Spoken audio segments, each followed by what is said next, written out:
what I wanted to hear was how people had been inspired by their mothers to become socialists, or to feel in some way inspired by their mum to look at society in a different way. And in my case, my mum's brought up as a Quaker, and she was a big pacifist, and used to get very upset when there were any conflicts going on or any fighting, and I picked that up from her. And I also picked up another aspect of Quakerism that isn't known about quite as much, is that dishonesty is seen as a terrible thing. In fact, my mum has compared dishonesty with a Jewish person eating pork.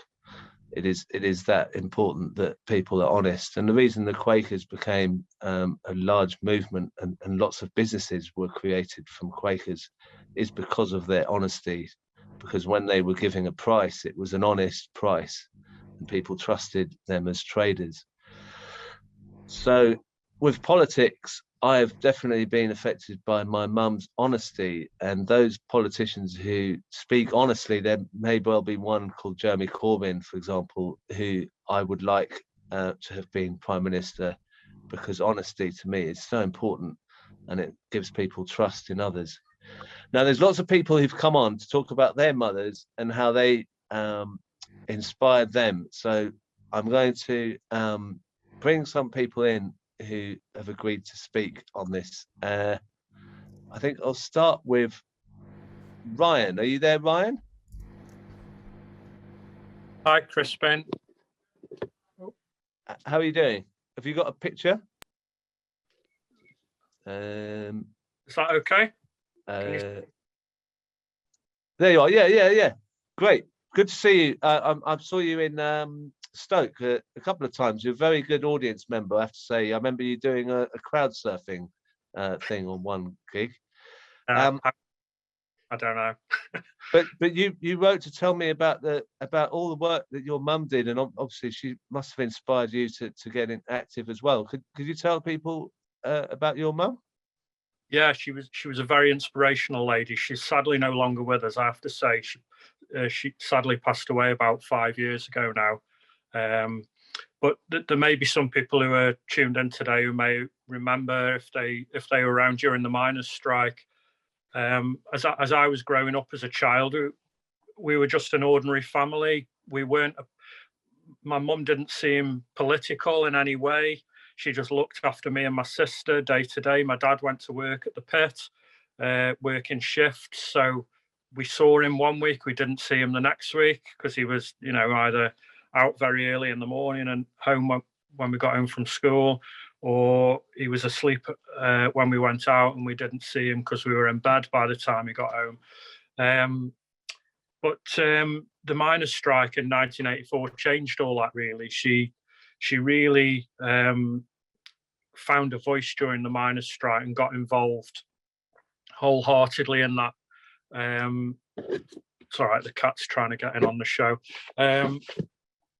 She got involved in the Women Against Pit Closures movement and helped set up the food parcel distribution centre at our local pit where my dad worked. My dad was on strike for 12 months during that time, and I don't think he dared consider going back to work with my mum around, because she just became a force of nature at that point. She was up and down the country all the time, campaigning, raising funds for the striking miners. And then after the miners' strike, she continued to be involved with the Women Against Pit Closures movement. And there was an organisation called the North Staffs Miners' Wives Action Group.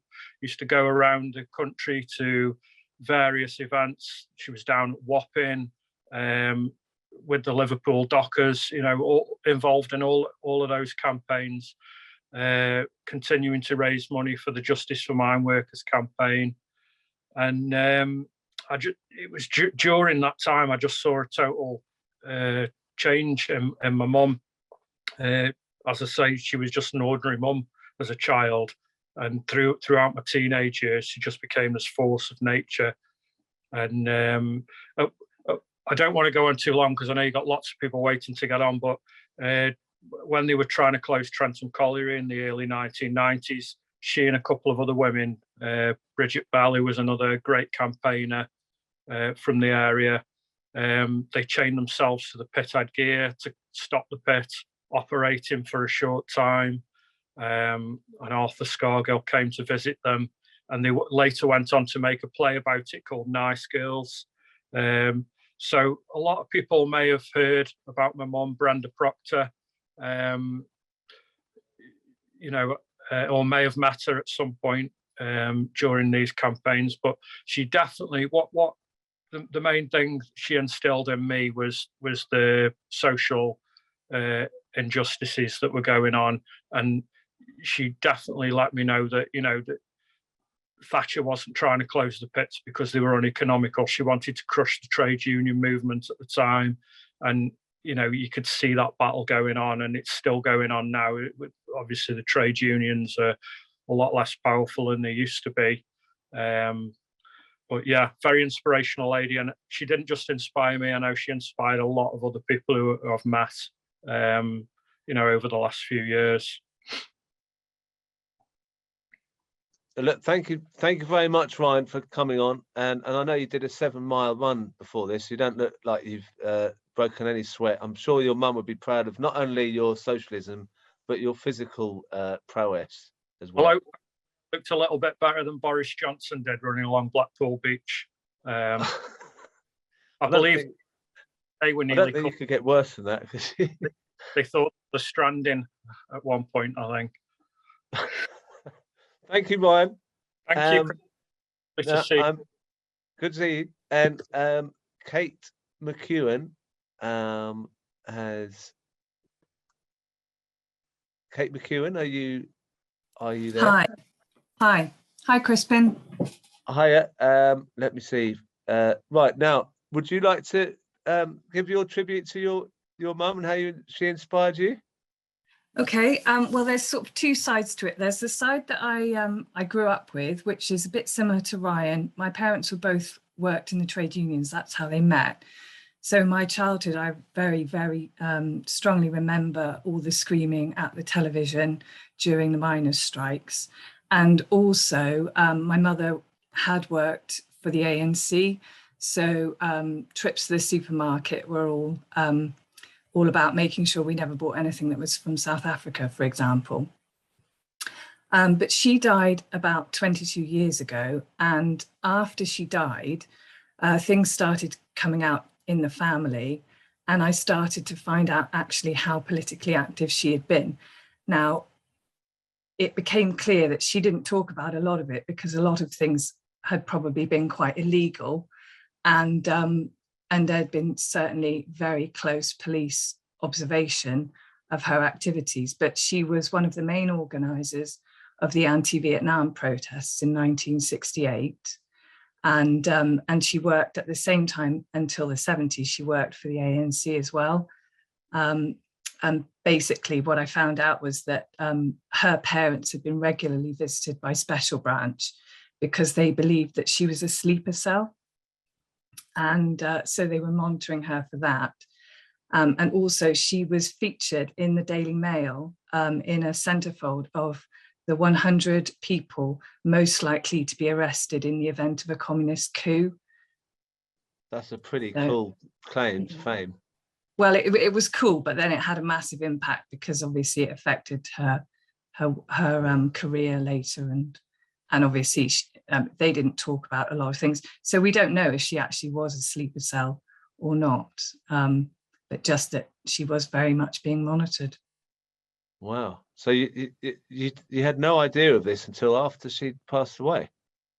Not to that extent. I knew that she'd been involved in organising. I mean, she'd been very good friends with Robin Cook before he joined the Labour Party, for example. And she used to mention a lot of people that she'd worked with who you would never think, having watched them in office, that they were members of the Communist Party. She used to accompany diplomatic Communist Party missions to East Germany, and that was one of the reasons she was being monitored, because she had such easy access, and she was able to move in and out across the border, that it was considered that there must be something going on, because she was a translator, so she was fluent in French and German. Wow. So she, yeah. That's amazing. Thank you very much for coming on. And No worries. have Thank a good you. Mother's Day yourself. And you. Now, I can't not bring Carol Vincent on. As we know, Carol's always got good things to say. Carol, can I set a time limit on? Can I set a time limit on? Yeah, you can put a time limit on it. It's just we're running out a bit of time. I'm just going to start off. Actually, I tried to send some photos, but my phone keeps crashing because I've got so many photos. I don't know if you can see this, but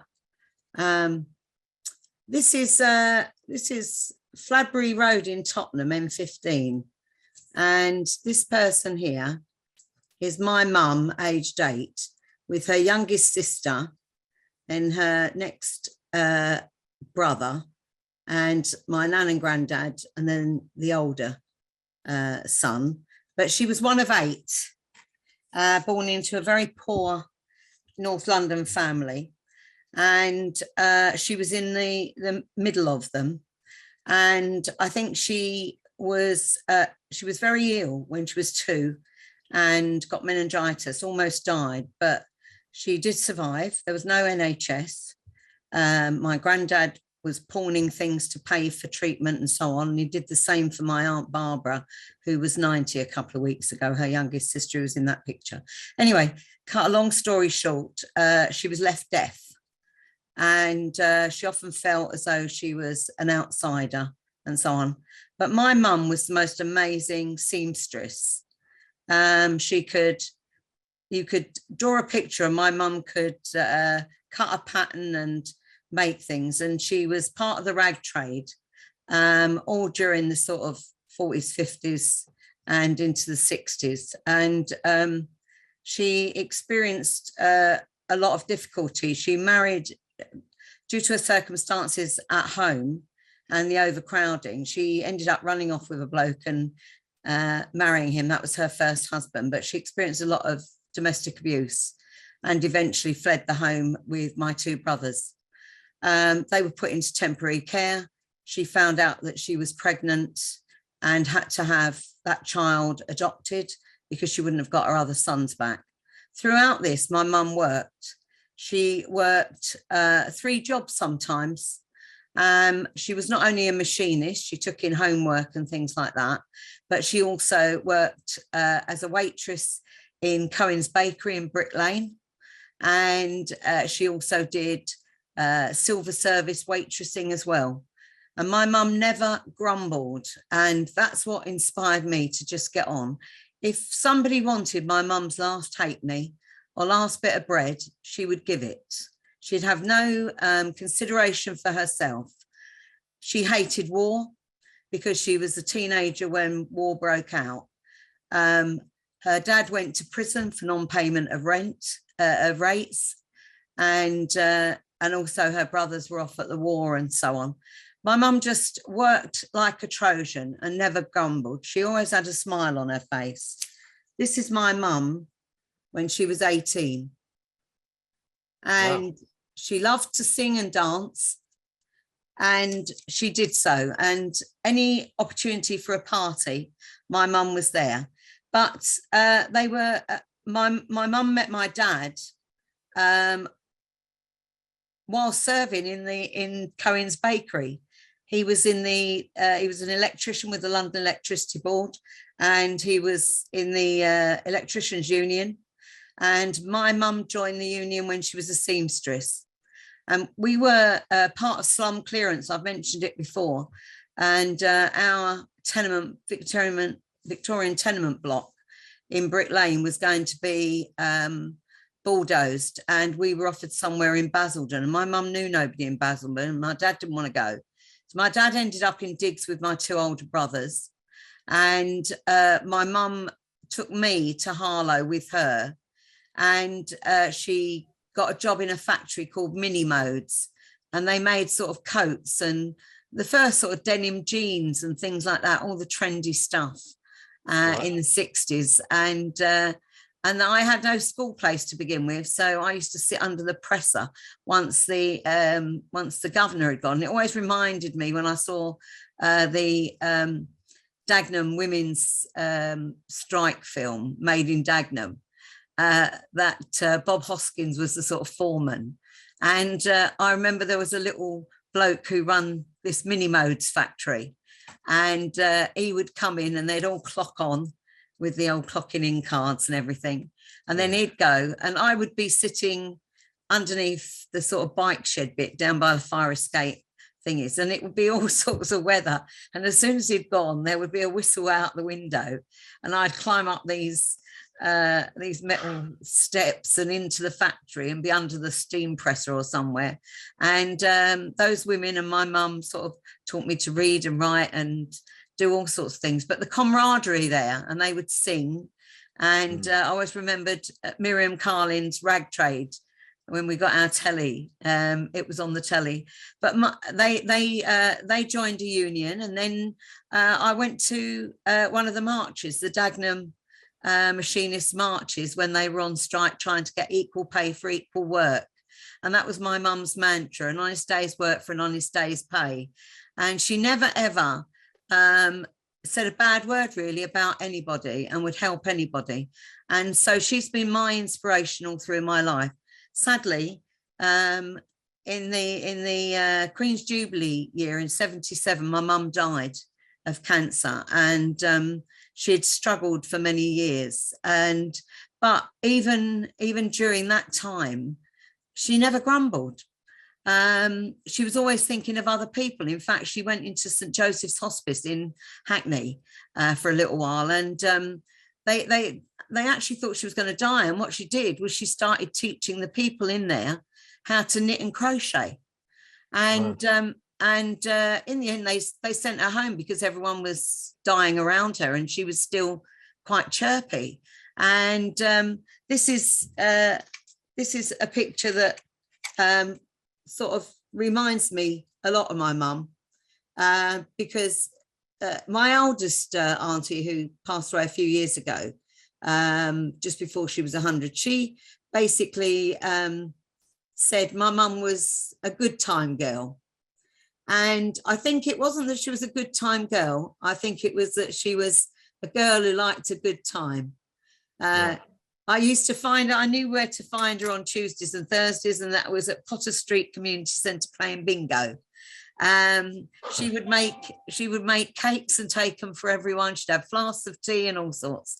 And as I said, she scrimped and scraped. If she knew that I would like something for my birthday, and this goes for my brothers as well, she would always make sure that she put every little bit of money or did extra overtime and stuff like that in order to get those things. But she sort of said to me one day, "Don't let the bastards get you down. Yeah. Keep your head up and keep going." Thank you, Carol. I've Thank lived you. by that.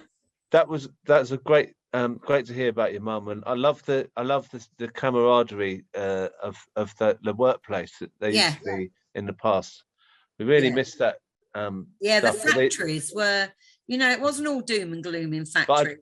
But I don't want to go too much into it because I've got more people to bring on. Thank you. No. So thank you. Sorry, I didn't. That was now. David Loveridge has come onto the Zoom, and he said he'd speak about his mum. David, are you there? Hiya. Yeah, I'm here. Crispin. Hiya. Right. Can you hear me? Yeah. Thank you for agreeing to come on. It's good to hear about your mum when you wrote the message. Would you tell everyone about your mum? Yeah, I know you're short of time, so I try to keep it fairly brief. Right. My mum's effect on my politics was more fundamental. I'm one of 8 kids, and my father died when I was 6. So mum had 3 jobs like your previous caller, and I think she was too busy living the working class struggle to philosophise about it much, although she did play darts at the local Labour club. Now, we always had an open door. So as you can imagine, a 3-bedroom house with 10 people living there, all ages, all friends round. So we always had people there. It was always busy, which makes me laugh when I hear about people saying, oh, this country hasn't got room for migration or immigrants, because, we had a full house, and that was a full house. Mum had 3 jobs, one cleaning for the local GPs, worked at the butcher's, and was manageress of a laundrette. She sadly died of cancer, but to give you an idea of her fighting spirit, she was told she had 3 to 6 months to live. She lasted 3.25 years, and she finally gave up on Mother's Day. Mother's Day is when she passed away, and I think she chose that day, which might sound a bit strange. How can someone choose a day to die, basically? But it was because my oldest sister died of cancer, so she finally decided that was the day she was going to give up, and also to remind us that we'd never forget the day. Now, as I say, mothers teach you the basic principle, as far as I'm concerned, of socialism, which is love. You learn your love from your mothers. That's where the first person you know that loves you. And I will say, especially with what's going on today, and this links in with your earlier debate on the Ukraine, one of your guests said, where do we go from here? Well, the only way to put the world right is through love. Now, Che Guevara said, a true revolutionary is guided by love. And that's what we need. We need to learn the lessons that our mothers taught us. And that is, if you want a better world, do what your mother says and love people. So if you can show your mother love today, obviously on Mother's Day, and your relatives, but basically, even if your mum's like me, isn't alive, at least show someone today love, and then the world will be better. And I think, I can't really say much more than that. That's my socialism. Thank you very much, David. That was really good to hear. Thank you so much for coming on. Now, I'm going to.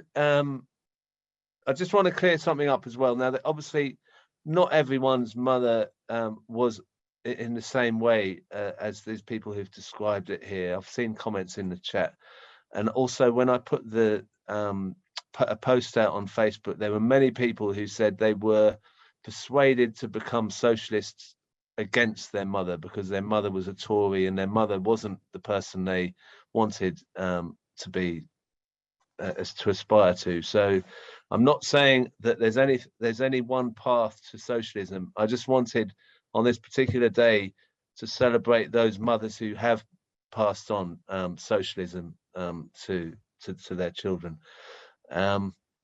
Omar has asked to come on as well, and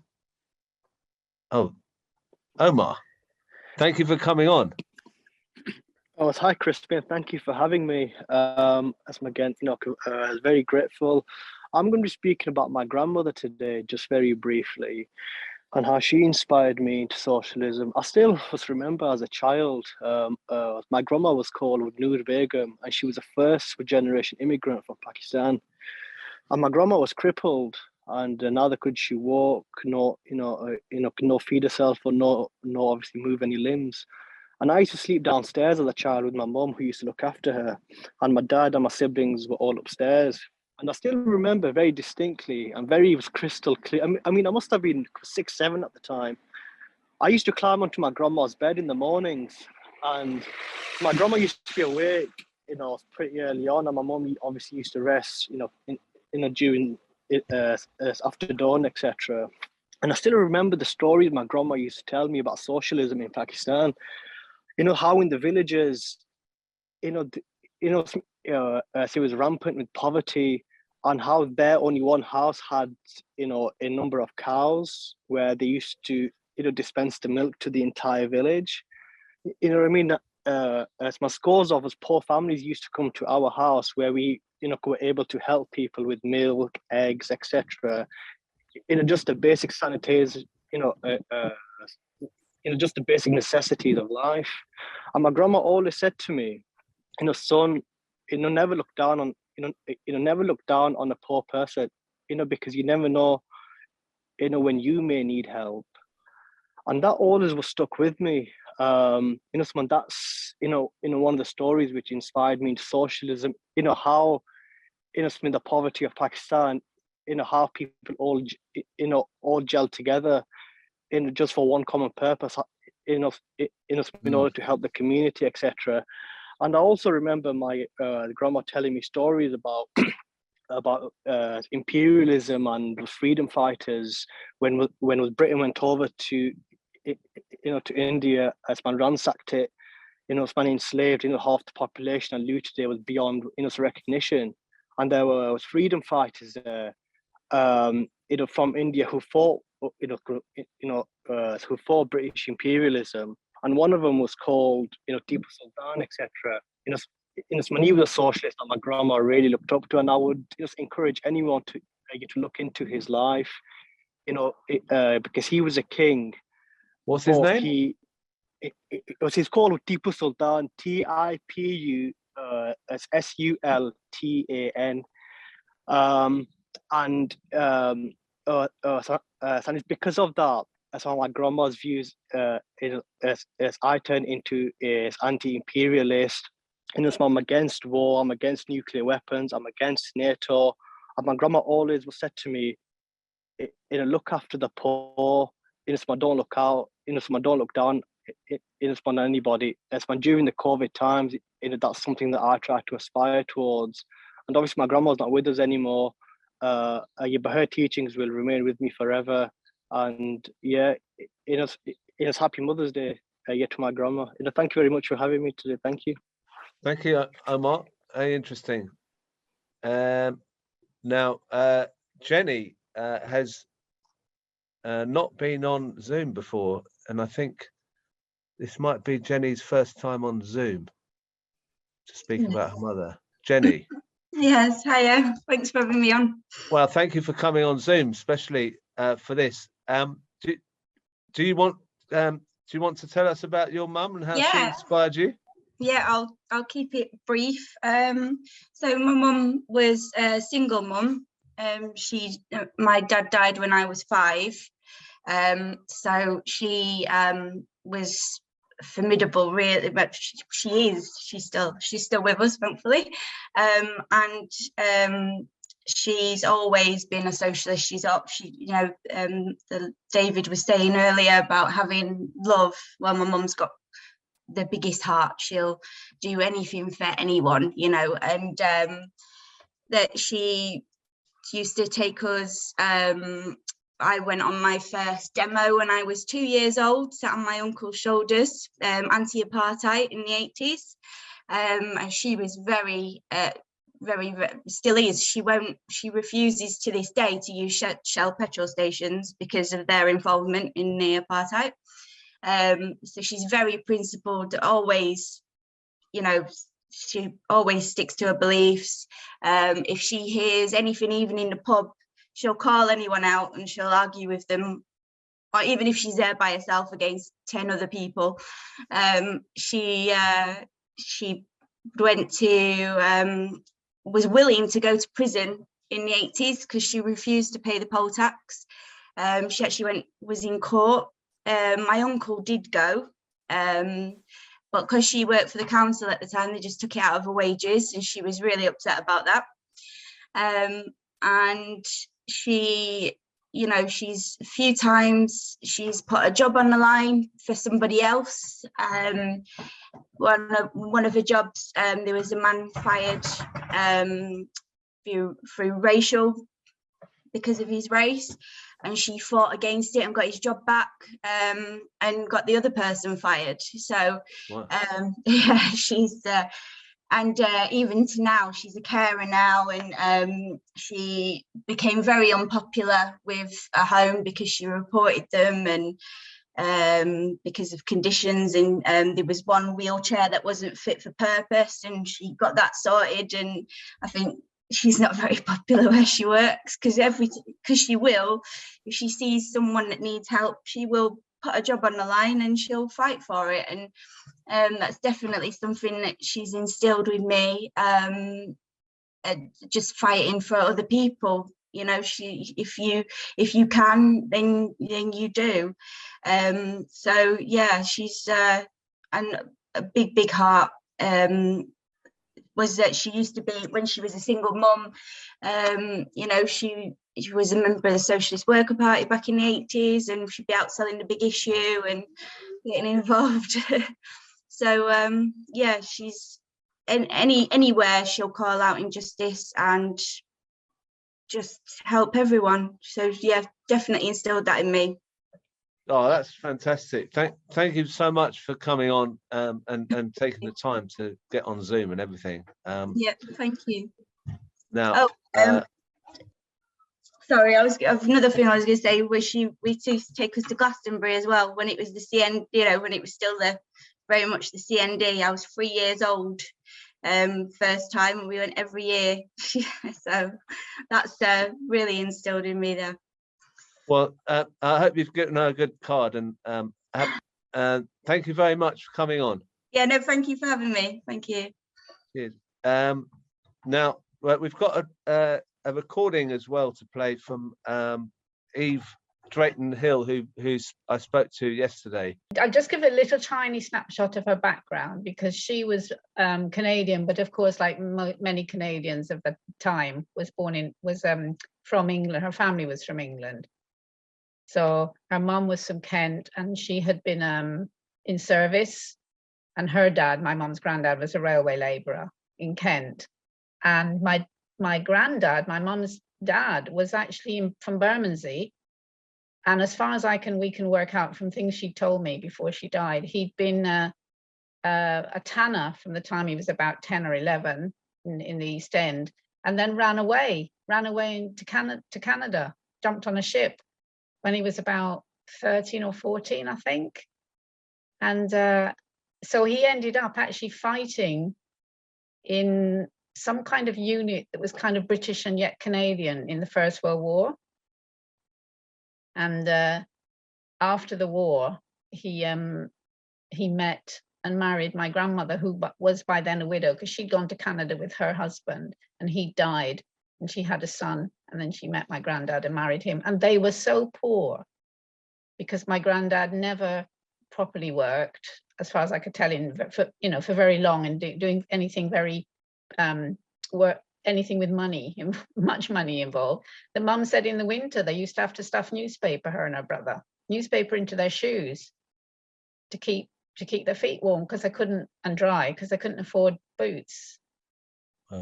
So this was the kind of background she came from. And then she joined the Royal Canadian Air Force when the war was on in Canada. Now, my mum had been she was an artist. She loved to draw all her life. You know, as a kid, she loved to draw. And she was actually headhunted by Disney at one point when she left school in Canada, when they used to go and headhunt all the graduates. But at the time, it was all the way over in California, I think. And she just didn't want to go that far. So she joined the Royal Canadian Air Force and learned photography. And they used to teach the pilots to use those big aerial cameras. And I don't know exactly at what point her socialism, her kind of view of the world kicked in very strongly. But after the war, she came to England. And I know that she joined the Communist Party. And it was after she came to England that she joined the Communist Party.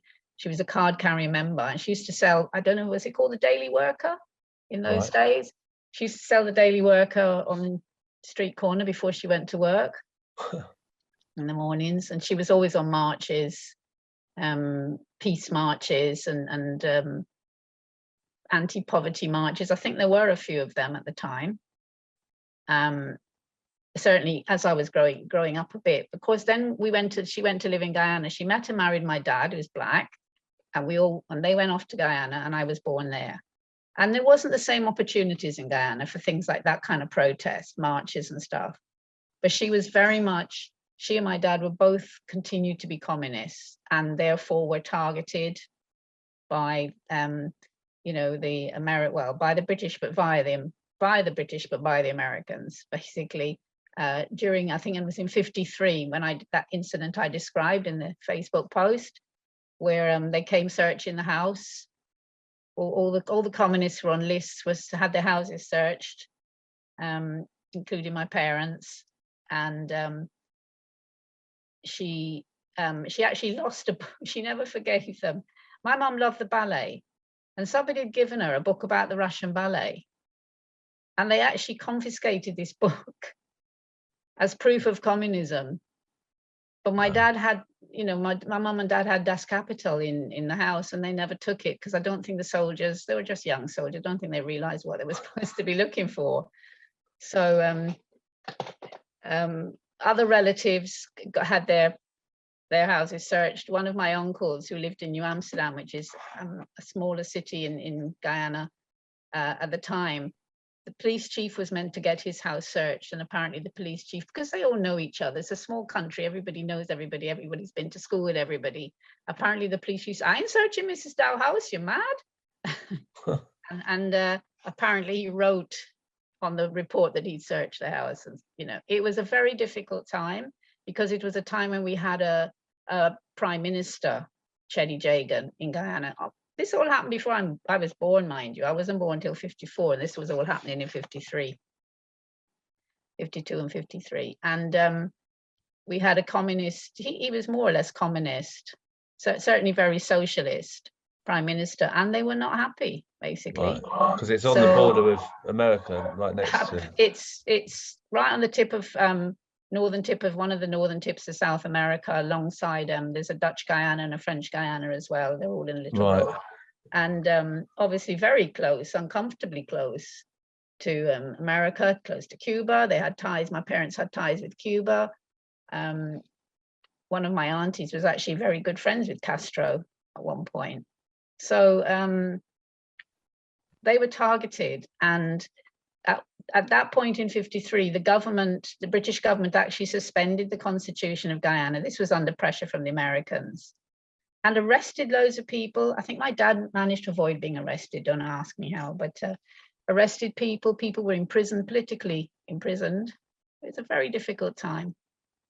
Wow. That kind of sowed the seeds for me. I mean, I grew up in a household where my mother had the really, really highly developed sense of fairness and justice, and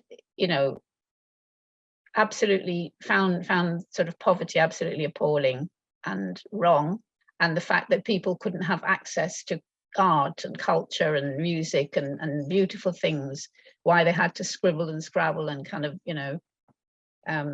live in really dire situations. So she was my inspiration. She really was. I mean, she overcame a lot of things. There was a white woman in the 50s, got married to a black man, went to live in the Caribbean.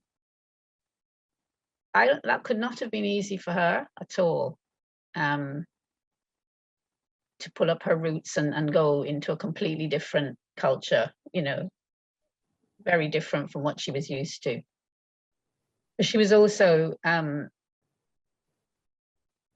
someone that you could really respect, because my mother always was true to herself. She never prevaricated, and so she has always been my inspiration. I miss her to this day.